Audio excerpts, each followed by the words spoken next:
I am going to guess that in this video, why Korea is dying out, probably, I guess it's going to say age, something to do with the average age is skyrocketing, something to do with the work cultures. I don't really know what else it would be. In 13 minutes, I'm not sure you could go through that many, but let's get straight to it. 1 million Japanese disappear. China's population will halve by the end of the century. The median age in Italy has reached 48. All around the world, birth rates are crashing. Is humanity dying out? What's going on, and how bad is it?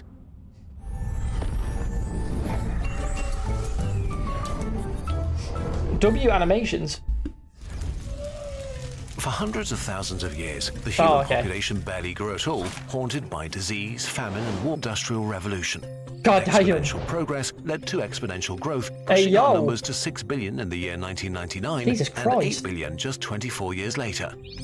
And our numbers will continue to rise for at least another 60 years, but this growth obscures something. For another 60 years, so we're all going to be dead before it becomes a really big problem, so we're going to be fine. People kind of stopped having babies. Yeah. For a stable population... I wonder why.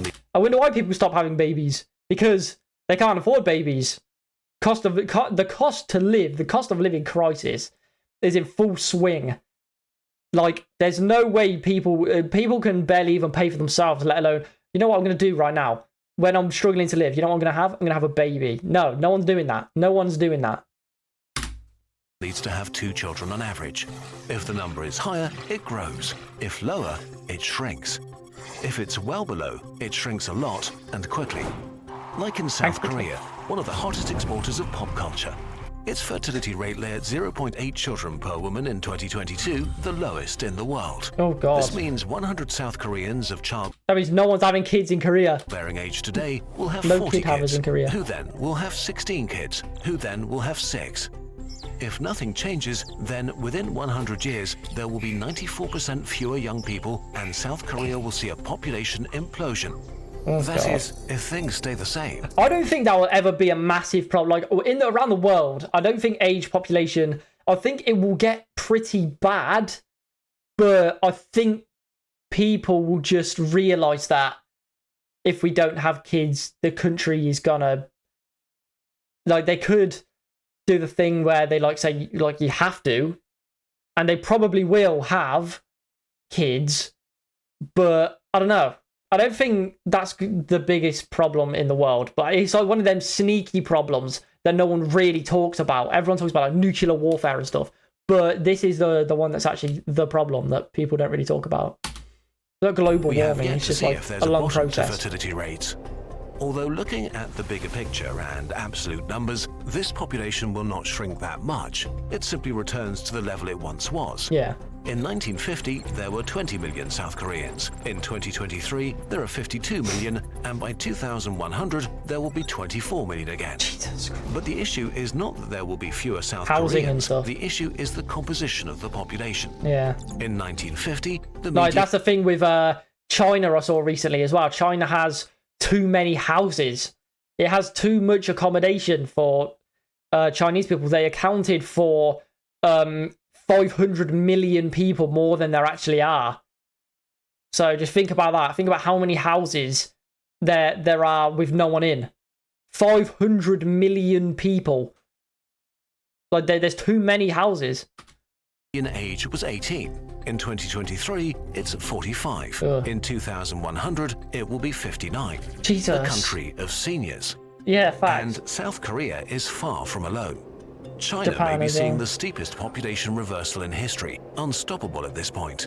Rapid industrialization, urbanization, and rising incomes meant that the Chinese started to prefer smaller families. Exactly. That, plus the introduction of the one-child policy, which aims to slow population growth, means that China has had a low fertility rate for decades. Yeah, why would they do that? I mean, I guess there was bear man in China, but I don't know. With a fertility rate of 1.16 births per woman, within 4 generations, 100 young Chinese will turn into 20.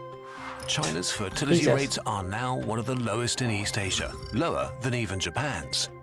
In comparison, Europe's depopulation is much slower despite low fertility, since unlike Asia, most states have had a steady flow of immigrants.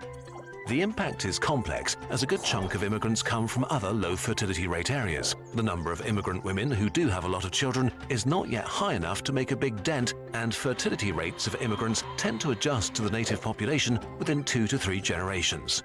In Eastern Europe, the decline has sped up even more because many young people have emigrated to stronger economies like Germany, whose median age is one of the highest in the world at 46. Latin America fell below replacement in 2015. In the US, immigration is the only thing keeping the population growing substantially. There are still places where fertility rates have not fallen below replacement yet. In much of the Middle East, North and Sub-Saharan Africa, fertility is still high, which creates the same concerns about overpopulation as when Asia grew very quickly in the 1950s, but that turned out to be unfounded. But recently, the UN has reduced its forecast for Africa's population drastically. For Nigeria, estimates were lowered from 733 million to 546 million by 2100. Similar trends are being noted across the continent. As Africa develops, fertility rates are shrinking much faster than anticipated. It's becoming more likely that East Asia's story will repeat itself. By the end of the century, most places in Africa may be below replacement too. So declining birth rates and aging populations have become a general trend all over the world. Why is all of this a big deal? Demographics and poverty. For a functioning society, it's the economy, that's why I explained it earlier. Everything's too expensive. Young and middle-aged people do most of the work. In any economic system, working-age people create a society's wealth. In retirement, you stop contributing as much to the economy. But the majority of healthcare costs are generated by seniors. The way the world worked in the past was that a lot of younger people took care of a few older people. Imagine a society where most people are older than 60. The financial burden for the young will be immense, unsustainable, even for the richest countries. Even in the best case, this will mean people having to work way longer. We're going to be fine then, is what we're saying. We're going to be fine. It's just that means when we're old, I think, right, when we're old, the kids are going to be like, there's going to be like no kids. It's going to be like, the classes are going to be a lot smaller. The average age, like I feel like if you went to Japan now, or you go to, actually I feel like Japan, everyone you see is like everyone you go and you see are like middle-aged / elderly. Like no one in Japan dies. They all just firm it. They always live for ages, and you're more likely to see an old person than you are actually a young person because no one has kids and everyone's alive. So it's like, Jesus Christ, like the schools must be like, there must be like no one in these schools and stuff. Like it must be weird as a kid not seeing like any other kids really. I don't know. I feel like it would for me anyway. Exploding healthcare costs and while states with shrinking incomes struggle to keep up with rising costs. Technology might soften the blow, but can't compensate entirely. We can see this happening already. 11 out of 31 provinces in China are running deficits for their pension funds. What? They got old before they got rich, and now they can't really catch up anymore. China's working age population is predicted to fall by 20%, or 200 million people by 2050, as much as today's entire working age population of the US. Infrastructure collapse is an almost universal constant of population decline, because infrastructure works at scale. Yeah, so that just means that there's going to be no one. There's going to be no one. Yeah. So the more people there are in China, the more houses they're going to make. And then when the population decreases, it's still going to have the amount of buildings and houses. Like that's literally what's going on right now. China literally they overcounted for 500 million people and they made over 500 million houses in China. So that's already happening. There's already like that. There's 500 million places empty with no one in them at all. So imagine what that's going to be like in 50 years when we're old. And then say you go to China, there's going to be so many, like it's going to look like a ghost town in China because there's going to be no one there. No one's having kids. It's going to look so weird. It's going to look like a ghost town, like something out of a movie. If it's used by fewer people. If a population declines, be it because of urbanization or the loss of industry and employment, once people and their income disappear, that's already kind of like that. Like if you go countryside now, there's a lot less people, especially all around the world, especially places like Japan. The Japanese countryside, there's like no one there anymore. Like all the buildings are all empty. Everyone's gone to like mainland cities. The countrysides are so empty and they look kind of weird. They've even gone to the point where they make like the doll city or the doll town. Have you heard about that? Resources necessary to sustain infrastructure disappear too. You can see it in many depopulated towns and cities in East Germany that suffered sharp population decline after German reunification. Or look at Japan. You can tour the countryside to see dying towns. Wait, if there are fewer people, won't life get cheaper and better? I'm the man. And there'll be more resources to go around? Well, no. No. Population decline. You really think the government's going to let that happen? You really think they're going to say, all right, have a discount on your housing now? You really think that's going to happen? Yeah. Prosperity. It's people's ideas and work that create our prosperity, not the mere availability. You see the thing in the UK as well, where it's like with all the stuff like that Rishi Sunak in the UK, where he's like he gives all these promises before he gets like when they get elected as prime minister, they have the I can't remember the manifesto, and they have all these promises. They say this is why I should be prime minister. They list out all of these promises that they're gonna do, and they're like, yeah, okay, I'm gonna vote for you if you do this. They get elected as prime minister, and then it comes around to like before this election, and they're like, you know what? I'm gonna go all the stuff that I promised you that I'm gonna do to get myself here. I'm now gonna go back on.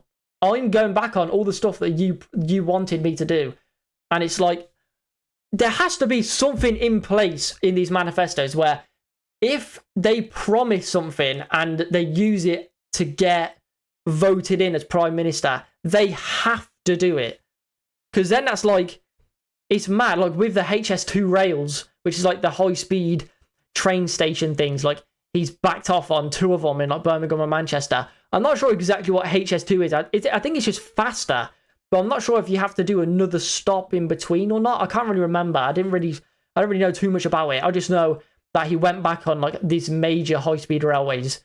Jesus Christ, are you kidding me? Well, what did he say? Something that I didn't mention. Ability of resources. Another danger for aging societies is that elected governments could decide to mostly represent the interests and fears of their elderly populations, potentially leading to short-term thinking and a preference for conserving wealth over innovation. That's not going to handle issues like climate change, which need massive investment and fresh ideas, something the world is already having a hard time with. Many people think that having fewer humans on Earth is actually a good thing because our societies are too unsustainable. We're using up too many resources and because of climate change. The problem is that even if you want fewer humans, this process is very likely too slow to have a positive impact on the environment. The world population is going to grow for at least 60 more years before it may shrink again. By then, we have to solve climate change. Likewise, any other upsides I know, because we're at an all-time high will most likely not materialize themselves this century. So, just like import people, the easiest solution seems to be adjusts to local levels within 3 generations. So you need a constant influx of new migrants, which is not sustainable long-term as birth rates are dropping everywhere. The only way would be to keep poor countries poor so that the young and motivated migrate to developed countries looking for opportunity and a better life. Kind of an immoral thing to wish for. By the end of the century, Africa will have the highest number of young people in the world, and so African migrants might become the world's most sought-after immigrants, with elderly nations fighting hard for every person willing to make the move. Immigration can also create societal or cultural tensions, which is a universal phenomenon in all cultures, especially when cultures with very different sets of values meet, often leading to a backlash that slows immigration down again. It's easy to be frustrated at this, but ignoring this will only divide societies, empower demagogues, and increase xenophobia. Economically, immigration is largely beneficial for societies, even if this seems counterintuitive to many people. Especially countries like the US, an immigrant nation built on the idea of personal freedom and opportunity through hard work, will benefit the most. Countries like this will have a clear advantage this century, especially if they can attract the world's brightest and most ambitious. True. Conclusion. What they call the American dream.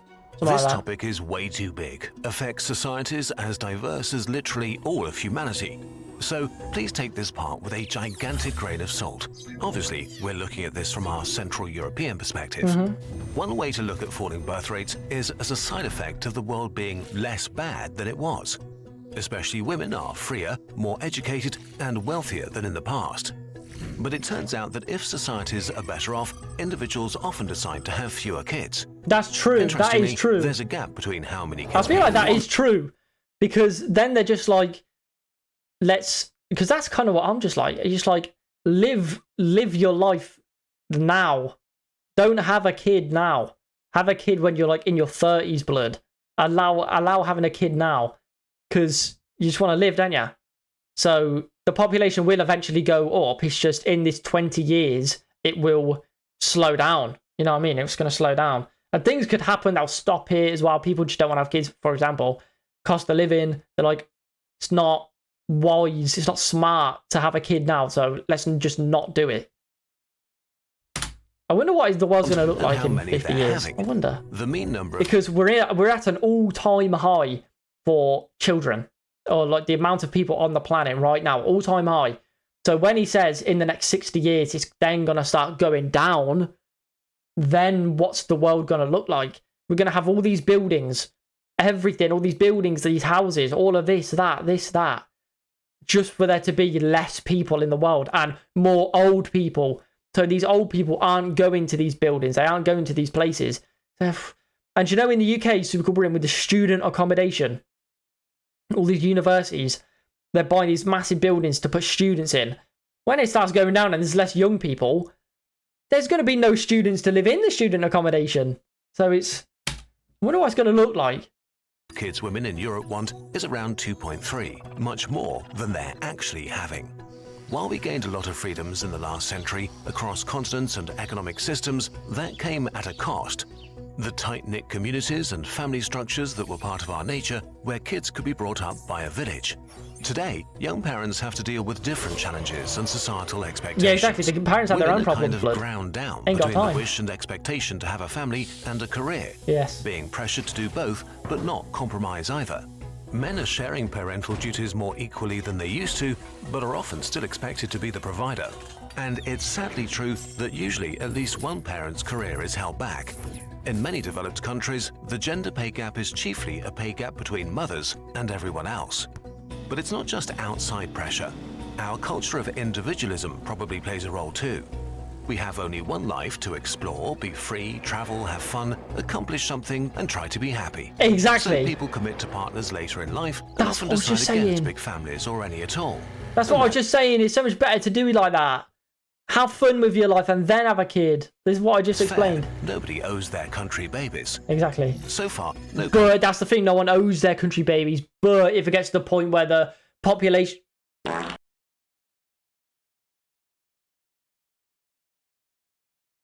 If it's going down that much, then yeah, it'll be a sticky one. It'll be a sticky situation. Successfully managed to increase birth rates That's far put me significantly. off. So as of now, we don't really know what works. But here are a few options to at least make the lives of parents much easier. Free and abundant access to childcare, financial benefits for parents, more and cheaper housing.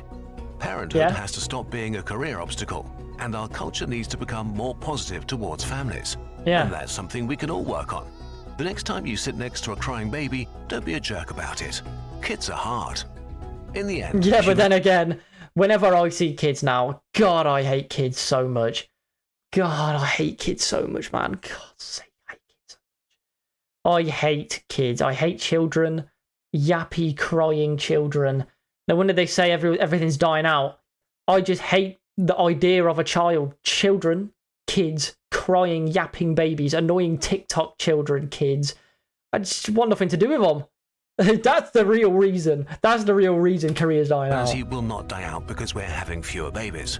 The age and composition of our societies changes quickly, and we need to deal with that. There's so many factors that go into it. Too many problems to deal with. Of all the incredibly hard challenges we've faced before, why would this be the one we can't solve?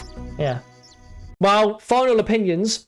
Final opinions for that video is there are so many factors that go into the population dying out and slowing down and how to fix it, that it won't be the main focus. Making the population go back to increasing, it won't be the main it won't be the main objective, because there's so many other major things going on in the world right now that they just won't put that at the top of the list. And then I think what's going to happen in like 60 years, it's going to creep up. It's just going to creep up and up and up on the world. That is going to start becoming maybe like a panic, and where they're going to start doing these things where they make, if you want to be in the country, you have to have a kid. There's no way you don't. There'll be massive uproar, but I don't know how they're going to fix it. The country, the whole world's going to look really weird. I've already brought this up, but can you just imagine? It's going to look like a zombie apocalypse film. Like, it's going to look like a film like that, where it's like everything's empty, especially in places like China. Like, honestly, take me to China. I want to see this, where they overaccount for 500 million people. They make all of these houses, and then in 60 years, China's already the most country that's losing its population. So imagine in another like 100 years, we're at the peak right now with the most people, with the most housing. It's gonna look empty, unless they do something about it. Because they did that rule where you can only have one kid. That messed up their country, I think. That messed up the country for future generations. But that is the end of why Korea and / the world is dying out.